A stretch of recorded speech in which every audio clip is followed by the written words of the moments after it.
En nuestra clase de hoy vamos a comenzar hablando sobre los órganos del sistema inmune. Y para ello, pues vamos a hacer en primer lugar, pues la clasificación de los órganos del sistema inmune. En primer lugar, tenemos los órganos primarios donde se lleva a cabo la maduración sobre todo de las células de la inmunidad adaptativa, perdón, ¿verdad? Que en este caso los linfocitos B y T, que en el caso de los mamíferos es la médula ósea, el timo, ¿no? Y el timo, fundamentalmente. Y los órganos secundarios, ¿verdad? Son los órganos donde ocurre, digamos, son los órganos efectores, donde ocurre efectivamente la respuesta, donde estas células de la inmunidad adaptativa, la inmunidad adquirida, ejercen, pues, efectivamente su función, ¿no? Estos órganos son las tónsilas, ¿verdad? Los ganglios linfáticos, el vaso, ¿no? Y esto pues nos los va a diferenciar. Hay algunos tejidos asociados al sistema inmune. Los tejidos asociados al sistema inmune no tienen una cápsula que los rodee. En cambio, los órganos asociados al sistema inmune, si estamos hablando de órganos que son encapsulados. Vamos a hablar entonces sucintamente de cada uno de estos órganos. En primer lugar, vamos a hablar del timo. El timo es un órgano linfático. Hay algunos autores que lo clasifican también como una glándula, lo cual yo personalmente nunca he entendido mucho. Es un órgano que está ubicado en el mediastino superior, ¿no? El mediastino superior es un órgano que lo podemos conseguir sobre todo en niños, ¿verdad? Porque se atrofia en la adolescencia, se involuciona en la adolescencia y digamos, es un órgano un poco enigmático, ¿no? En cuanto al rol que pueda tener, pues, en las enfermedades, porque ocurre un proceso que bioquímicamente es bastante complejo, como es el proceso de selección de los linfocitos B y T. Ese proceso ocurre perdón, el proceso de selección de los linfocitos T, quise decir, de los linfocitos T. Proceso de selección positiva y negativa de los linfocitos T. Y es un poco la caja negra de la inmunología, pues es un poco el misterio, ¿verdad? En cuanto que se ejerce una función importantísima, como es la maduración de las células T, ¿no? Pero no, aunque se han descrito, pues se han desmenuzado los mecanismos moleculares asociados a esta función. Su implicación concreta en las patologías no se entiende muy bien, ¿no? Entonces, bueno, fíjense que aquí tenemos la ubicación del timo, ¿no? Su estructura. Dice que tenemos una cápsula, ¿no? Una cápsula. Tenemos la corteza del timo, ¿verdad? Tenemos la médula del timo, ¿no? Y fíjense cómo ese órgano, ¿verdad? Donde nosotros podemos ver esas agrupaciones linfoides, las trabéculas, ¿verdad? Más o menos bien formadas, ¿no? Y los vasos sanguíneos de la médula, la corteza, los mantos de células, ¿no?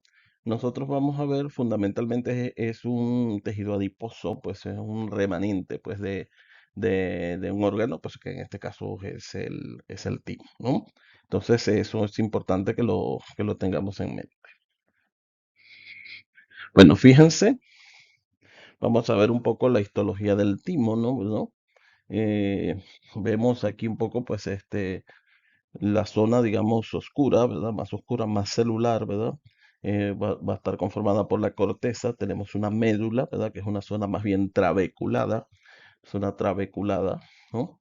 Y vamos a tener, pues, unos lóbulos, unos lobulillos del timo que van a estar separados por septums de tejidos conectivos, ¿no? O sea, digamos, es la organización estructural grande, pues, del timo, ¿no? Luego, como les decía antes, pues no es la finalidad, pues, ahondar en las profundidades de la histología, pues, en los corpúsculos de Hassall y cómo se ven las cosas, sino que, bueno, ya luego iremos, sobre todo cuando veamos el proceso de maduración de las células, iremos, digamos, tomando poco a poco, pues, algunos elementos para recordar, ¿no? Entonces, bueno, fíjense que tenemos aquí la médula ósea, ¿no? Una estructura que también es un órgano que está ubicado pues en la superficie interna, o sea, en la porción interna de los huesos largos, ¿no? Bueno, o sea, al inicio pues hay varios huesos, la cresta isquiática, el fémur, ¿no? el esternón, a medida que va pasando el tiempo, que se va envejeciendo, pues ya esta médula se va infiltrando de grasa y ya la porción hematopoyética pues es menor. Entonces fíjense que eh, hay unas trabéculas vasculares, ¿verdad? Dentro de la médula ósea donde se forma pues el microambiente de células nodrizas y de citoquinas que van a ser pues importantes para la maduración de bueno, fundamentalmente las células B, aunque la médula ósea también es un órgano hematopoyético, ¿no? O sea que ya no solamente se producen y se maduran las células B, sino que, bueno, de hecho, incluso las células T, los linfocitos en general se producen allí, solo que las células T pues luego migran al timo, ¿no? Para su proceso de maduración. Las células B maduran pues allí mismo, ¿no? En la médula ósea. Pero entonces, simplemente es decir, ¿verdad? Que la médula ósea en términos generales, un órgano hematopoyético, es un órgano hematopoyético.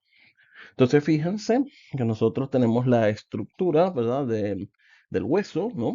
Los osteocitos, los osteoblastos, ¿verdad? Hay digamos, una capa que reviste, perdón, la superficie interna del hueso, ¿no?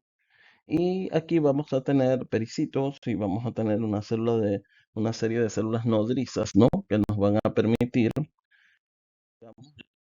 digamos, pues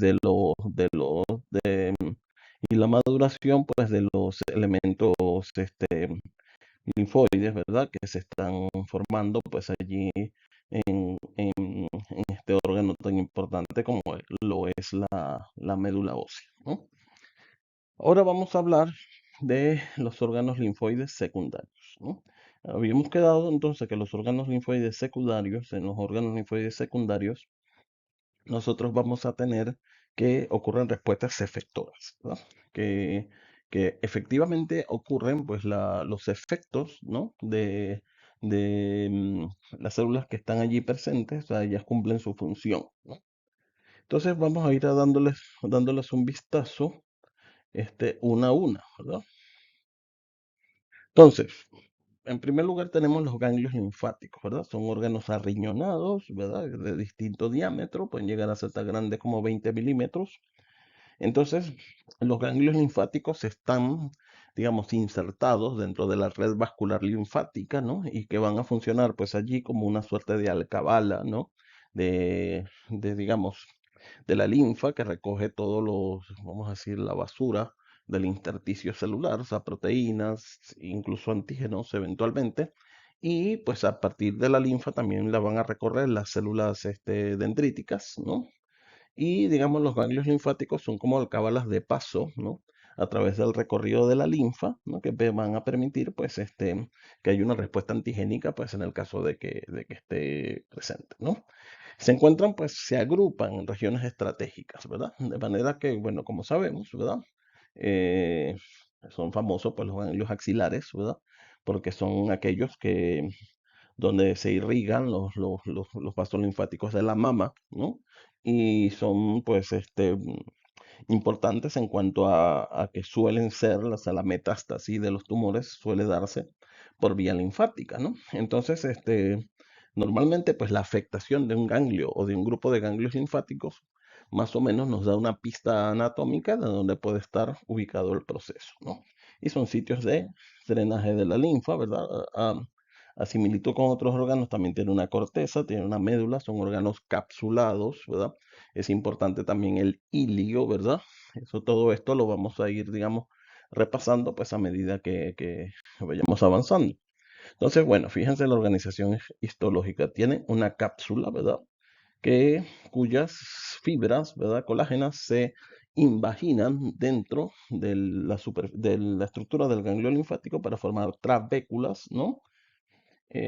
Luego tenemos la corteza, ¿no? La corteza, la paracorteza, que es una zona intermedia, ¿no? Y luego también tenemos que eventualmente se pueden encontrar pues, centros germinales, ¿verdad? Hay senos subcapsulares que también van a ser importantes, ¿verdad? Para la migración de células de la linfa, ¿verdad? Entonces, esto, pues, digamos, es la estructura general de un ganglio linfático. Entonces, bueno, fíjense, hay una circulación funcional, ¿verdad? Normalmente las células dendríticas entran por los vasos linfáticos aferentes. Los vasos linfáticos aferentes entran por la cápsula del ganglio linfático, no entran por el ilio. El ilio está más hacia la zona de la médula. El ilio, pues, simplemente para recordar, es la zona pues donde ingresan los vasos sanguíneos, las arterias y las venas de un órgano, ¿no? Entonces el ilio se ubica pues hacia la médula y por el ilio migran sobre todo las células B y las células T. Las células dendríticas entran por la cápsula, ¿verdad? Van migrando por los senos subcapsulares, también entran antígenos solubles. Es importante también destacar eso, que el ganglio es capaz de responder a antígenos solubles, ¿no? Ya no solamente a células o incluso a patógenos, sino antígenos solubles, ¿no? Entonces, lo primero que se encuentra el ganglio linfático es con la zona de células B, con los centros germinales, ¿verdad? Y en la paracorteza, es importante que la tengamos en cuenta porque la paracorteza va a ser la zona T dependiente de los ganglios, va a ser la zona donde van a estar presentes las células T de los ganglios linfáticos, ¿no?